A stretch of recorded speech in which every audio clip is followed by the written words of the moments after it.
Saludos y bendiciones en esta hora de la mañana. Qué gozo, qué alegría, qué bendición poder encontrarnos nuevamente, estar interconectados ustedes y nosotros a través de este canal, a través de este recurso de comunicación. Bienvenidos en la mañana de hoy, lunes, comienzo de semana, 9 de noviembre del año 2020.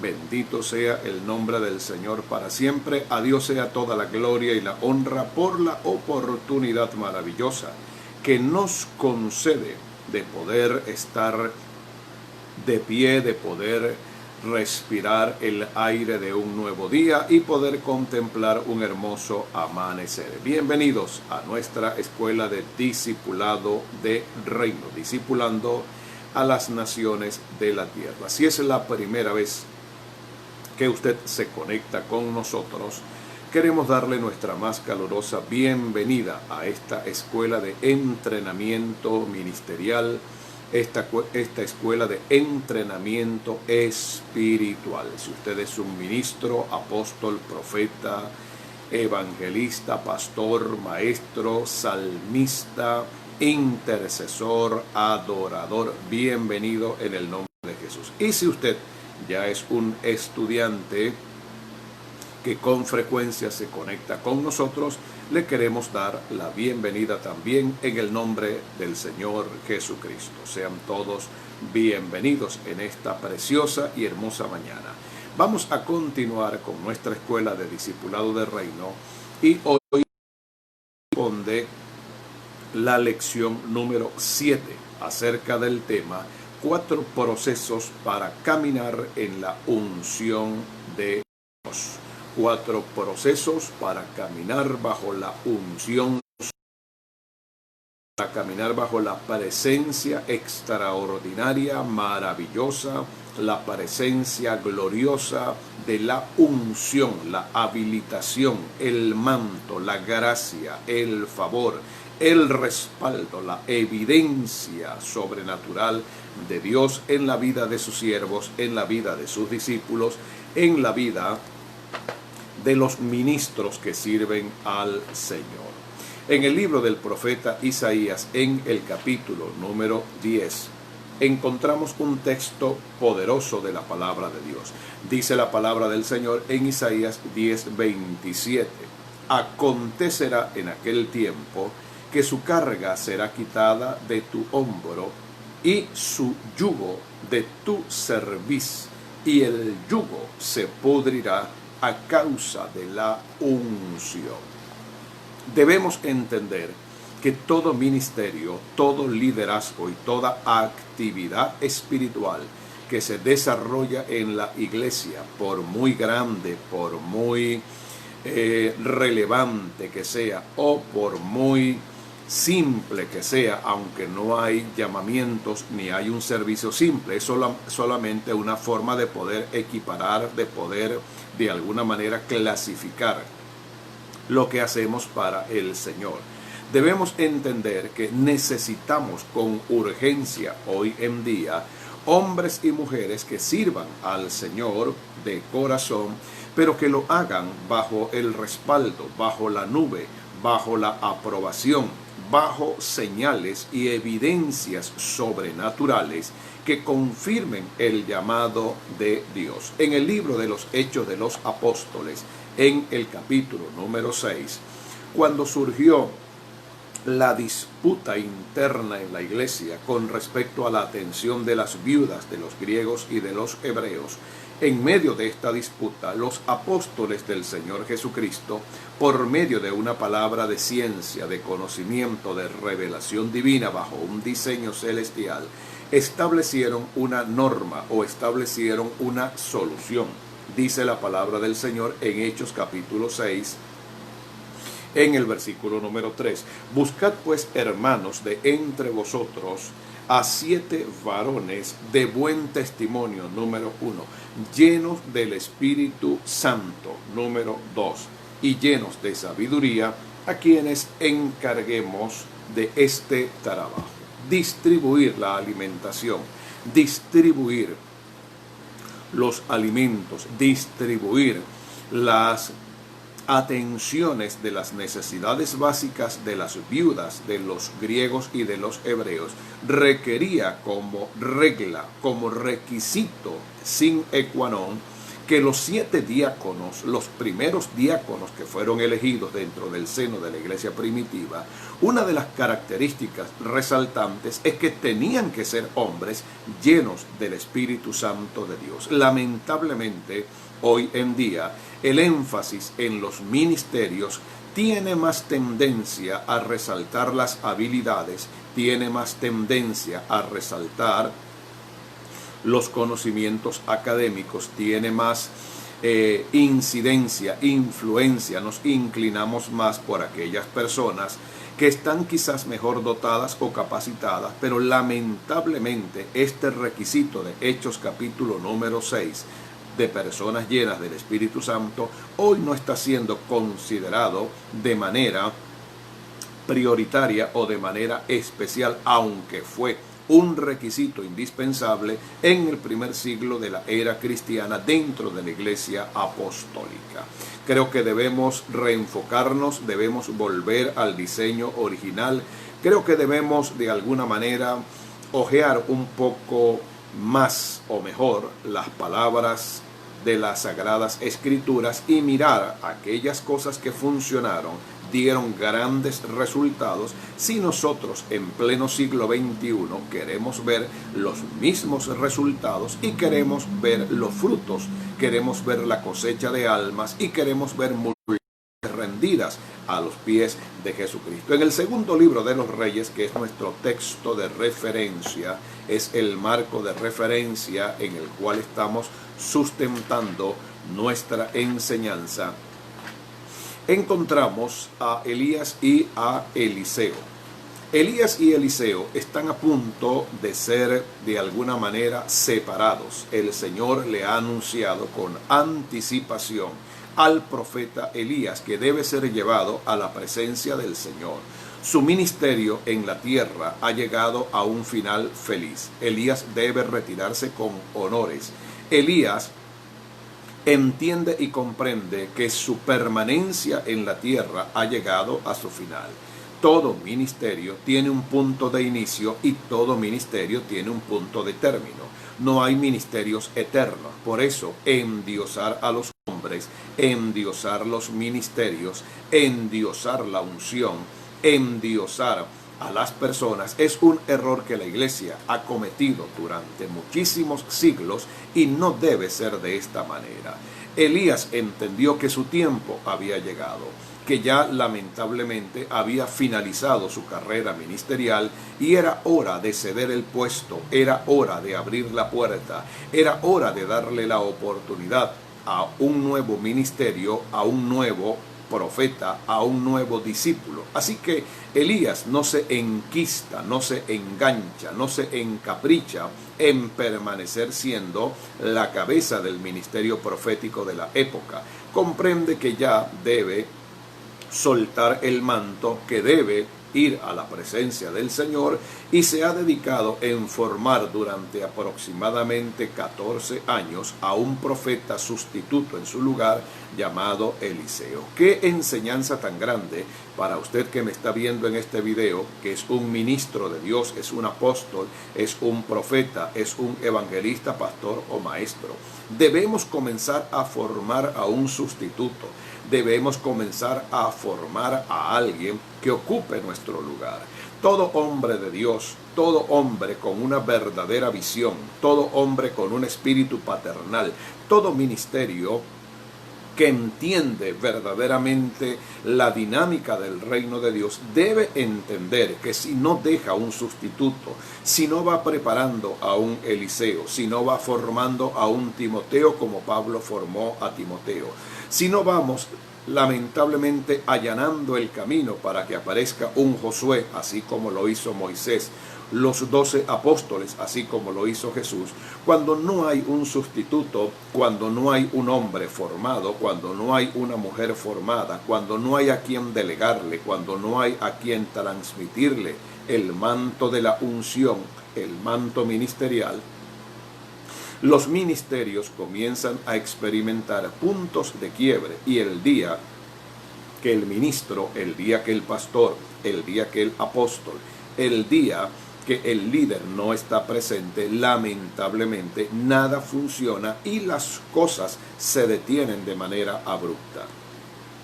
El éxito de un ministerio no consiste en ser famoso y en tener grandes actividades o que quizás el nombre del ministerio aparezca en los titulares de la prensa.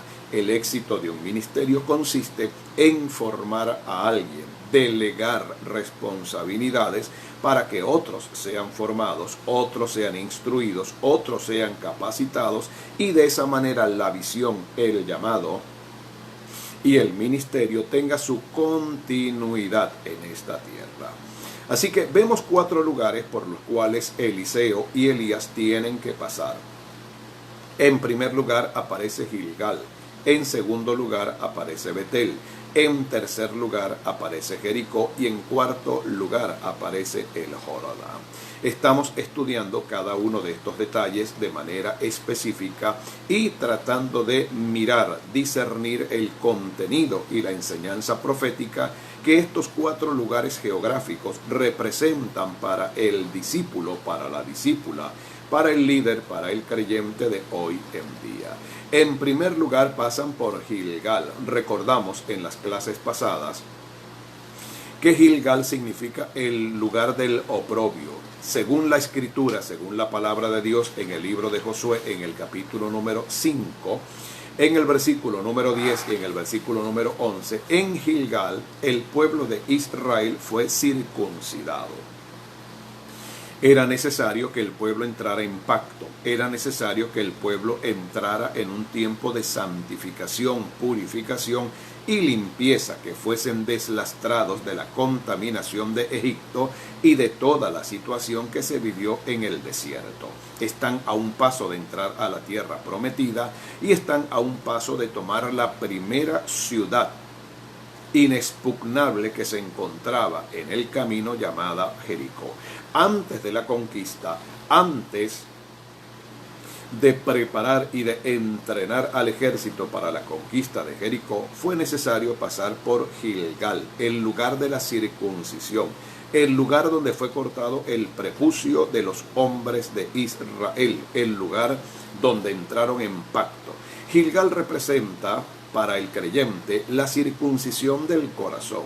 Es un proceso donde nuestra vida debe ser depurada, limpiada, santificada, consagrada a Dios. Gilgal representa el tiempo donde usted como líder, usted como discípulo, usted como discípula y como ministro debe abrir su corazón al Señor y desprenderse, cortar, echar fuera de su vida todo pecado oculto, toda indiscreción, todo aquello que no agrada a Dios. No se puede caminar en unción, ni se puede tener victorias significativas y grandes conquistas en el ministerio y en la vida mientras nuestras vidas y corazones están contaminados por lo que la Biblia llama en Cantares capítulo 2 versículo 15 las zorras pequeñas. Por eso el sabio Salomón, escribiendo en el libro del Cantar de los Cantares, dijo: cazadnos las zorras pequeñas, porque las zorras pequeñas echan a perder las viñas.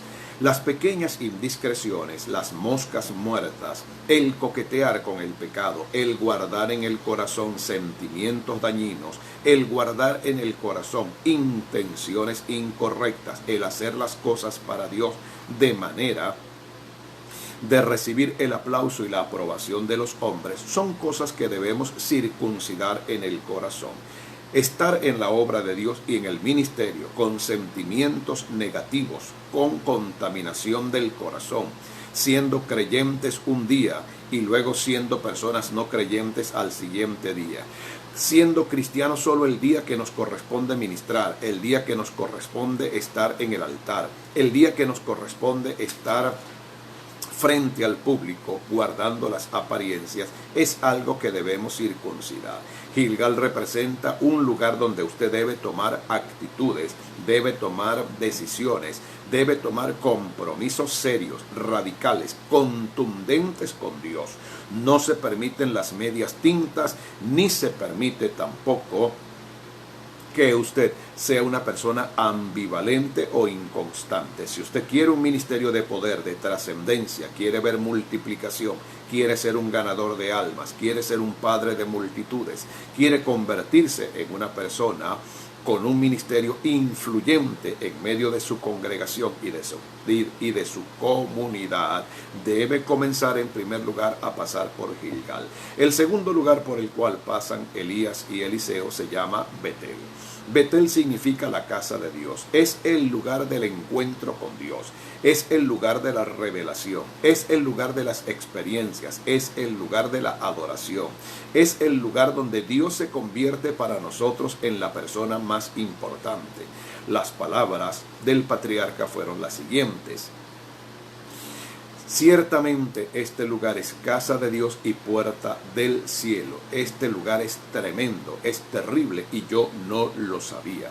En Betel, dice la palabra del Señor, que Jacob tuvo una experiencia donde sus ojos espirituales fueron abiertos, donde comprendió lo que significa el llamado de Dios. Muchas personas andan en la vida sin entender el llamado de Dios. Miran el llamado de Dios como una profesión material. Miran el llamado de Dios de una manera muy ligera. No consideran, no valoran, no tienen en alta estima lo que significa el llamado, porque no tienen una revelación de quién los ha llamado. No tienen un conocimiento claro de lo que significa el llamado divino, la encomienda divina, la asignación divina. Dios te llama de manera sobrenatural para que desarrolles un ministerio sobrenatural. Y es solo con su ayuda, es solo con su presencia, es solo con su Espíritu Santo, es solo con su asistencia que podrás lograr y obtener los frutos y los resultados que Dios promete y que Dios garantiza que vendrán dentro de ese ministerio. El profeta Zacarías dijo en una oportunidad: no es con fuerza, no es con ejército, no es con espada, sino con mi espíritu, ha dicho Jehová de los ejércitos. En Betel entendemos la magnitud de lo que Dios quiere hacer en nuestras vidas. Ir a Betel significa ir a la presencia de Dios, es restaurar nuestra comunión con el Señor, es entrar en un tiempo de intimidad profunda, es abrir las puertas de nuestro corazón y reconocer, admitir que sin la ayuda del Señor, sin el respaldo de Dios, sin la presencia del Espíritu Santo, si no hay ese manto de cobertura, si no hay ese favor y ese respaldo divino, todo lo que hagamos en la obra de Dios será simplemente hojarasca, será simplemente apariencia, será simplemente maquillar o ejercer una actividad religiosa que lamentablemente no provocará ningún impacto, no provocará ninguna marca positiva y no provocará frutos ni resultados en las personas a quienes tratamos de bendecir, ayudar o ministrar. Dejar a un lado la unción de Dios y simplemente convertirnos en psicólogos, convertirnos en psiquiatras, convertirnos simplemente en motivadores, en estimuladores o en ayudadores de las personas no es suficiente. Cada persona que viene a una iglesia, cada persona que viene a un servicio, cada persona que viene a una congregación, viene con diferentes necesidades espirituales. Unos vienen con necesidades más grandes, otros vienen con necesidades menores, pero todos vienen bajo ataduras espirituales, bajo maldiciones. Todos vienen con limitaciones, todos vienen bajo un esquema de iniquidad, de pecado, de ataduras espirituales, brujería, hechicería, espiritismo, problemas de inmoralidad sexual, problemas de conducta, problemas de drogas, problemas de promiscuidad. La pregunta importante es: ¿cómo podemos ayudar espiritualmente a las personas que vienen a buscar de Jesucristo si nosotros no estamos equipados espiritualmente para hacerlo? Por eso Betel representa para un líder, para un ministro, un lugar de comunión, de intimidad, de revelación, de adoración, un lugar donde Dios se convierte en una persona real para nosotros. El tercer lugar por el cual Elías y Eliseo tienen que pasar se llama Jericó.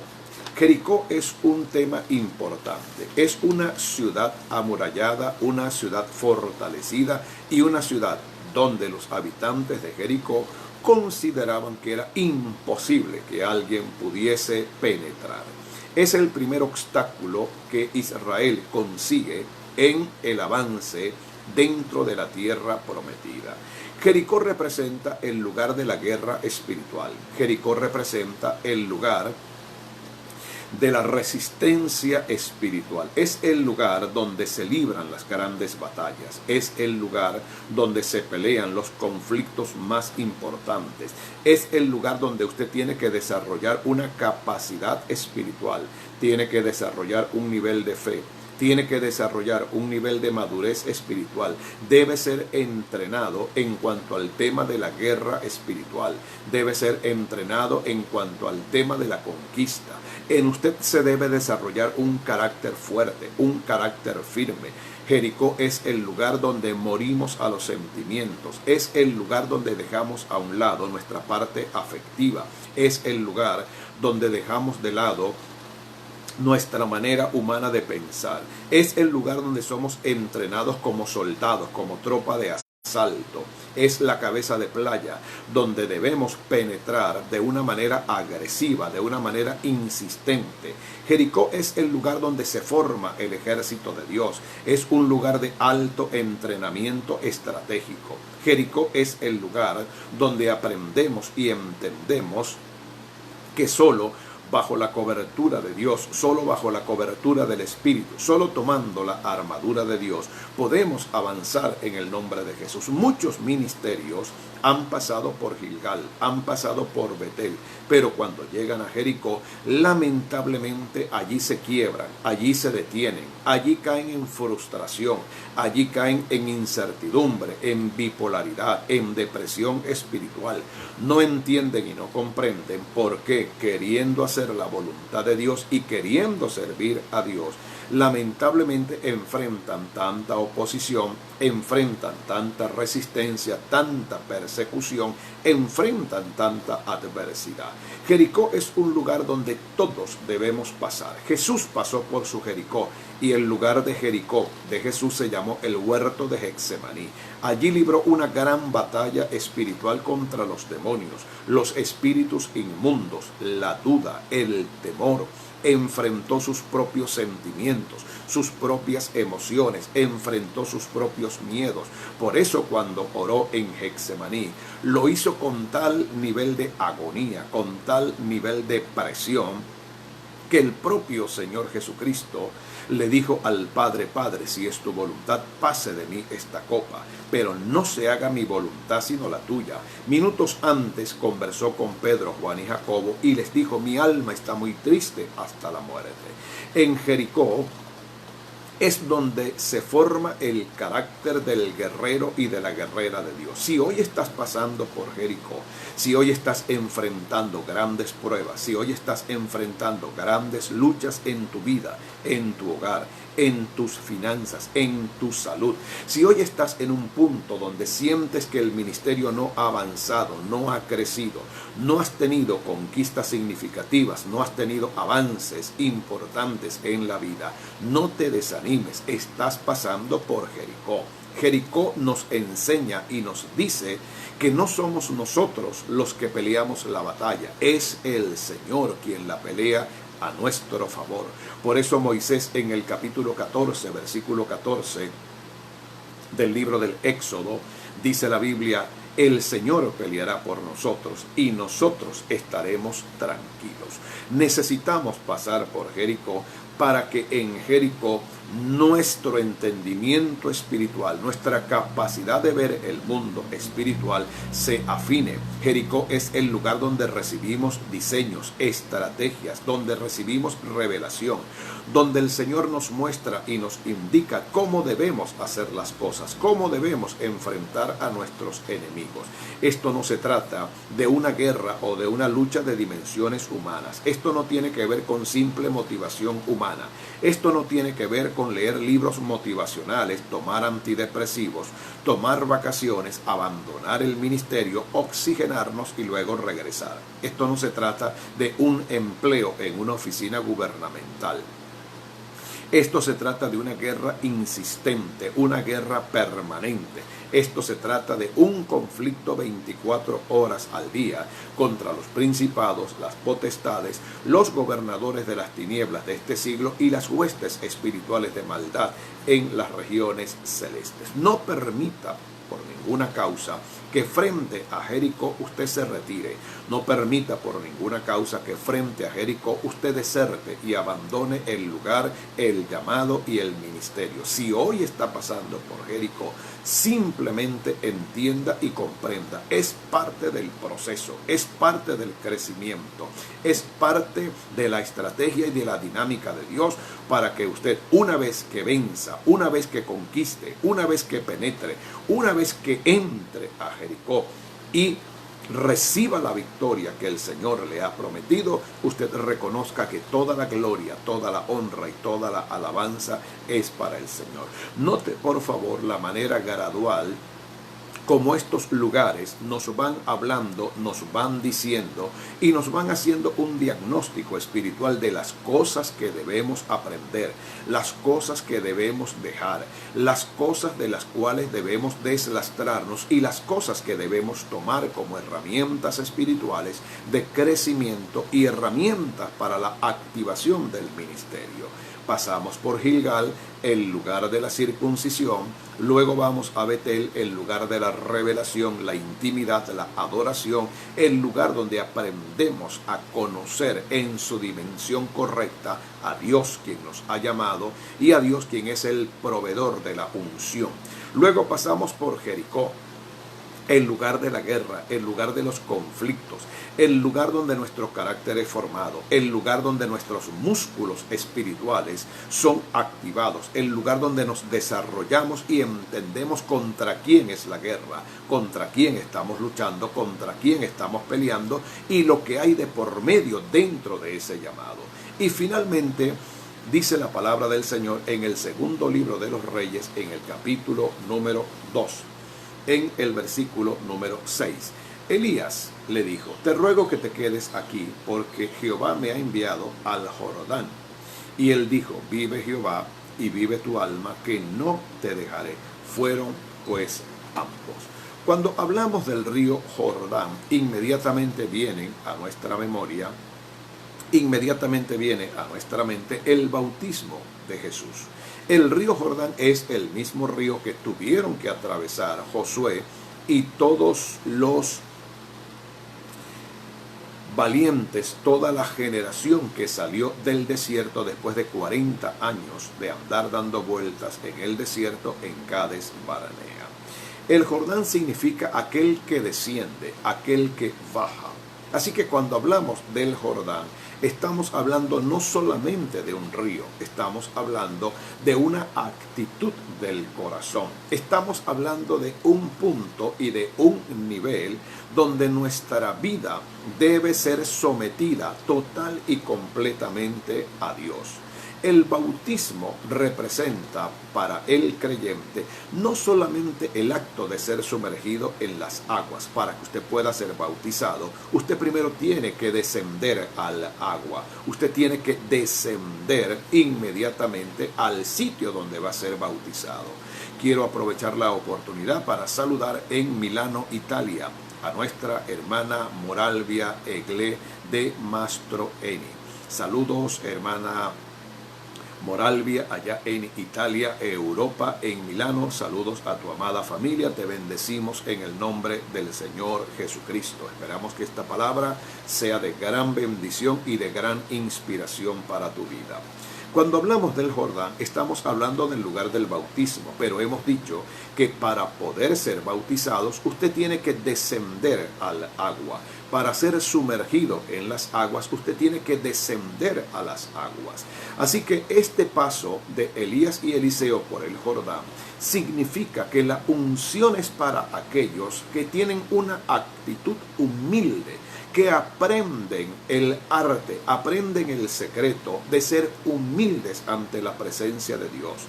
Pasar por el Jordán significa descender, significa reconocer que quien hace las cosas es Dios. Significa que debemos desarrollar la capacidad de amar, la capacidad de perdonar, la capacidad de olvidar las ofensas, la capacidad de resarcir, la capacidad de restituir. Descender significa morir al ego. Descender significa morir a la carne. Descender significa morir al yo. Las palabras del apóstol Pablo en Gálatas capítulo número 2, en el versículo número 20, son una extraordinaria representación de lo que significa ir al Jordán. En Gálatas, en el capítulo número 2, en el versículo número 20, el apóstol Pablo dice lo siguiente: con Cristo estoy juntamente crucificado, y ya no vivo yo, mas vive Cristo en mí. Y lo que ahora vivo en la carne, lo vivo en la fe del Hijo de Dios, el cual me amó y se entregó a sí mismo por mí. Descender al Jordán es crucificar nuestra carne, es crucificar nuestra razón, es crucificar nuestros argumentos. Muchos líderes, muchos discípulos, muchas discípulas, muchos hombres y mujeres de Dios fracasan en el ministerio no porque Dios los llamó a fracasar, sino porque lamentablemente anteponen y colocan en primer lugar sus razonamientos, su manera de ver las cosas, su manera de hacer las cosas, su manera de ejercer el ministerio. Si el ministerio es de Dios, hay un protocolo divino, hay una normativa divina, hay principios que deben ser obedecidos, porque el ministerio no es mío.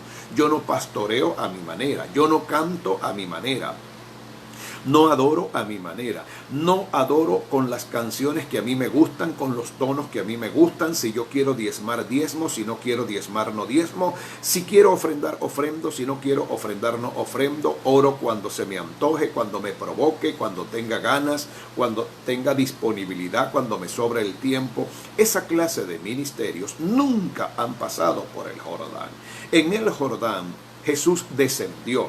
En el Jordán aparecieron las maravillosas palabras de Juan el Bautista: es necesario que yo mengüe, pero que Él crezca. Jordán significa Jesús tiene ascenso sobre tu vida. Jordán significa rindo mis derechos delante del Señor. El Jordán significa me entrego incondicionalmente.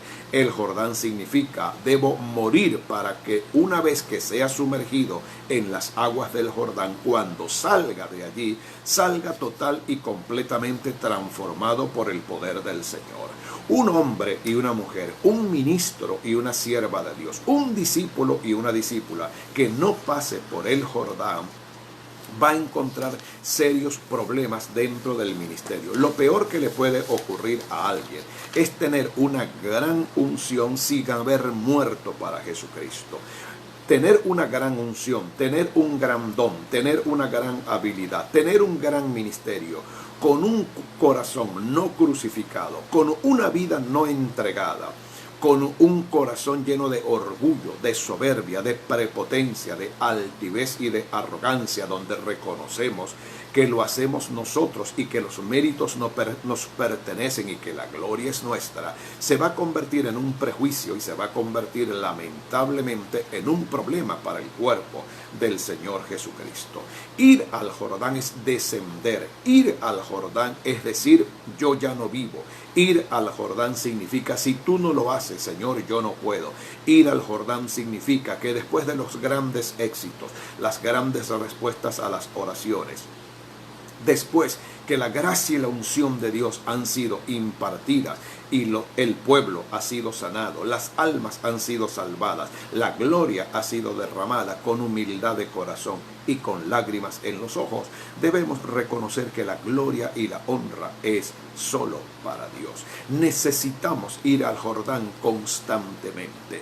Necesitamos descender en el Jordán de manera frecuente. Debemos visitar el Jordán diariamente.